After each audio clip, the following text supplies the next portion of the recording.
እርፍ የምትሉበት ቤት ግን አልናፈቃችሁ? ማለት እንደዚህ ሰላማዊ ሆኖ ጫጫታ የሌለበት ጋጋታ የሌለበት ነዋሪ ብቻ የበዛበት ቤት አንዷችሁ ወይም ደግሞ ፈልጋችሁ አታውቁም? ለማንኛውም እንደዚህ እርፍ የምትሉበት ቤት ከፈለጋችሁ አንድ ቦታ ልጠቁማችሁ።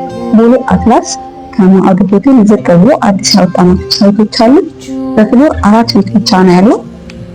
እዛ ላይ በ15% ቅድመ ክፍያ ብቻ ነው እየሸጥን ያለነው።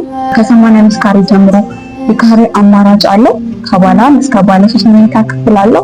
ምንም ጫጫታ የሌለበት፣ ምንም የኮሜርሻል ወይም ደግሞ የንግድ አገልግሎት የማይሰጥ በጣም ሰላማዊና የዲፕሎማቲክ ሰፈር ነው የሚባለው። በጣም እረፍት የሚሰማበት ሰፈር ነው ማለት ነው። እንግዲህ እዚህ ሳይታችን ላይ ኢንቨስት ማድረግ ከፈለጋችሁ ወይም ደግሞ እዚህ ላይ ቤት መግዛት ከፈለጋችሁ ከታች ቁጥር አስቀምጥላችኋለሁ። እኔ ቪዛ እንደውልልኝ። ቻው